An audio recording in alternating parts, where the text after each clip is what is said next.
Working for Cans and Roger Dalton did for over 9 years is it's like in terms of their personality, and I had talks intervention-based talks by Roger's initiation ended with his promise not to contact me outside of work, at work shift or work hours, which then therefore constituted him doing decent shoots in 2010. But trying to represent them and function, you do feel much happier and safer when you're working for a locum who will tell them to their face to more or less fuck off.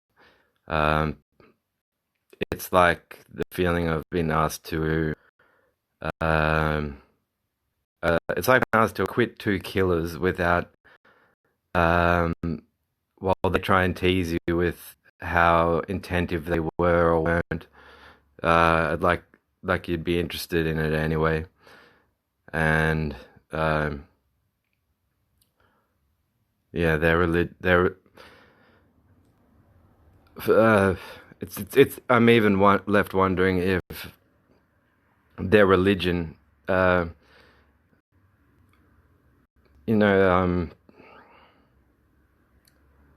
they even take it seriously to the extent that they would want to represent ideas from it to people that not only have not applied for recruitment into it but don't want to be involved with it, and would decline if asked. So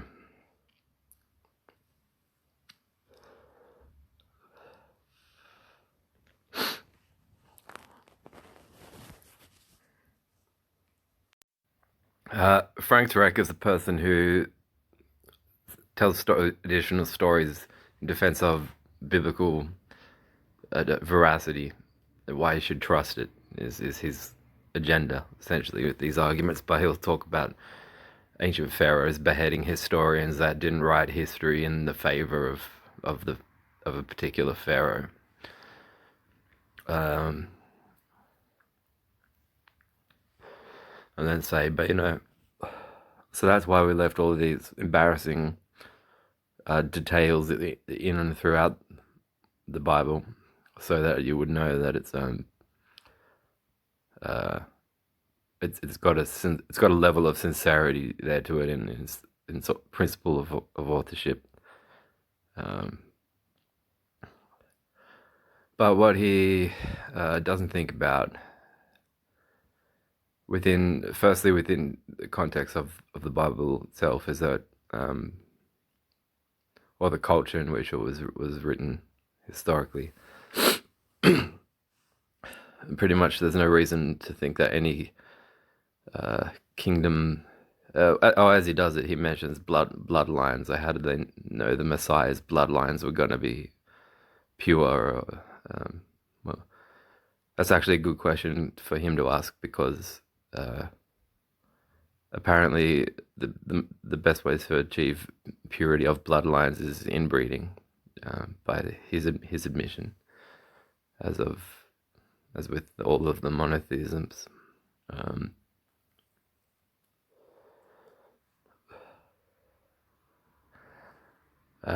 We have at the moment, like, the Foxtel unit. I wouldn't watch if they were thrown at me for free, because of the ideals.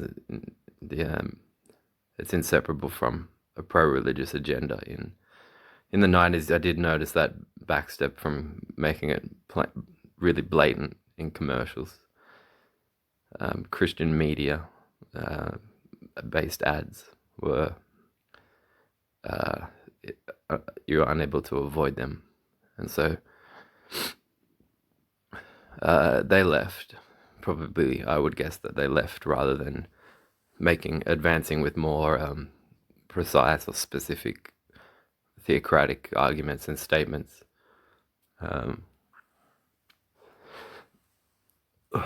Because of probably opposition, how is this not religious discrimination then, and how's your network to be trusted as a provisional agency of accurate or trustworthy information at all?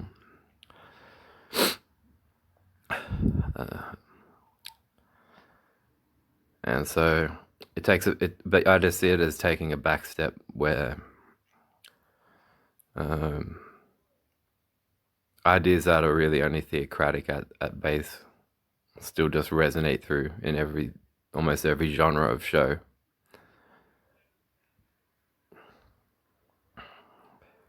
So if newspapers now, like I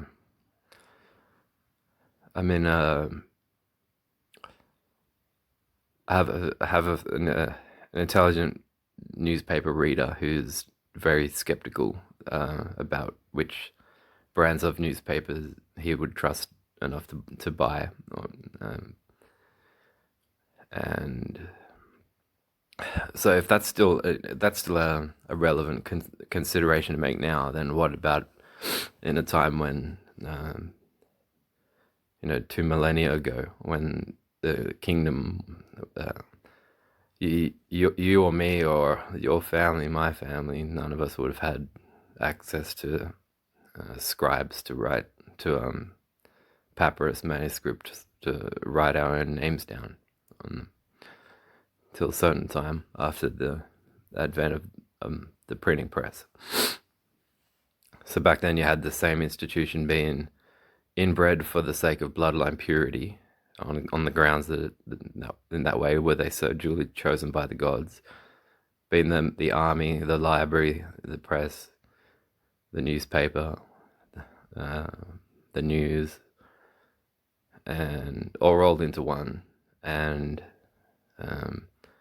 so not only like to say I'm not, yeah, it would have been indisputably worse going back, but hasn't in principle changed to this date. So if a historian were to try and perhaps admit the bias of writing their own name as a historian to the owner of such a kingdom, would probably make themselves liable to have been beheaded or killed for it back then, even if what they wrote was the direct, faultless,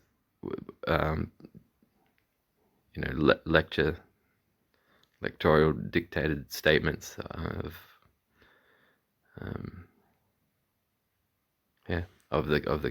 that particular kingdom. It's an insult to anyone's intelligence if you have online with friends, and I got used to just using the name Omnimax instead of constantly referring back to all these attributes multiplied to the infinite power, whether in degree, whether it be infinite power, omnipotence, or infinite knowledge, omniscience, or omnibenevolence, infinite love, or omnipresence, infinite location, being ever present. So utopians wouldn't have to get together and dream or think of utopian scenario arguments. They're the God that these omnimax God concepts that are more prominent in monotheism are it would just be a nice surprise to each of us waking up each day or going through each moment of each day. Would be that every single second would be something that adds to our well-being. No one would be wronged by anyone. This God is not a cogent concept unless, and that's where it gets insulting. The first dodge is the free will argument, which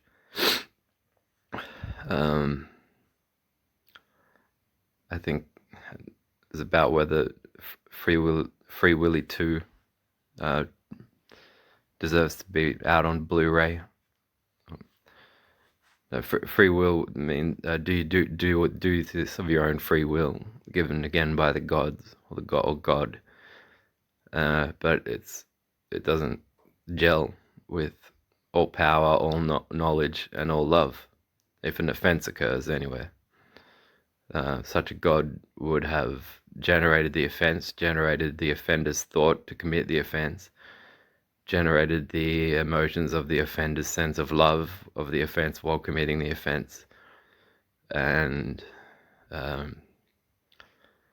so you cannot say that a God would have these attributes. You would at least, I would think, have to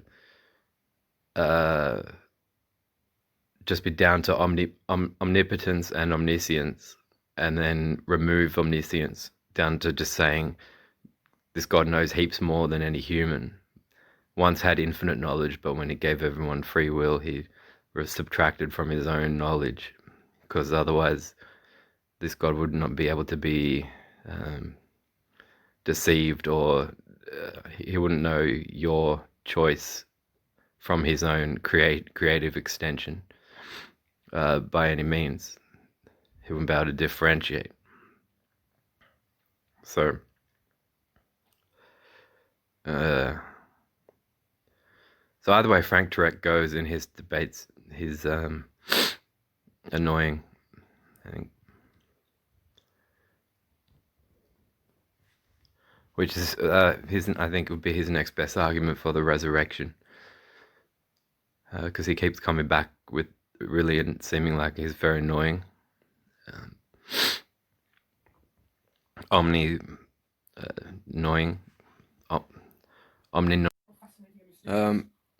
Homosexuality in biblical times has been punishable by death by stoning is a bit ironic too, because this tribal god image based related conflict started out, I think, with views that the sun was an anthropomorphic being jealous of the moon, so that's why you don't see the sun and moon together.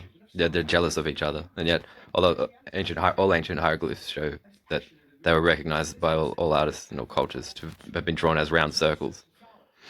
Now, furthermore, the female ovum, while being round, wasn't recognized to have existed in those centuries. Reproduction was viewed as the seed of the father. In fact, the woman was thought of as an incubator that had no genetic DNA contribution to the new life form whatsoever. The new life form was merely from like the analogy of and Bishop Spong talks about this very well, was of a farmer throwing some seeds into soil. So given that's the case, you can't have this jealousy going on between the sun and the moon. Well, they would have, by their own codes, I suppose they'd have to be trying to find ways to stone the sun and moon to death, because these jealousy tribal stories can only therefore have had anything to do shape-wise with like men's balls back then, I suppose, with testes. So yeah, no ovum, no recognition that females contributed to new life. Psalms saying that you're blessed and happy shall he be that taketh, I think, rudimentary visual inspections of newly delivered babies and infants were made by the father, and if he didn't like them, then he could throw them against rocks and kill them. That's in the book of Psalms of the Christian Bible, and it's a blessing to do that, apparently. Thought to be. So I just think that's a bit ironic for them to have apologists that love words like hypocrisy, and then yet this was really where a lot of their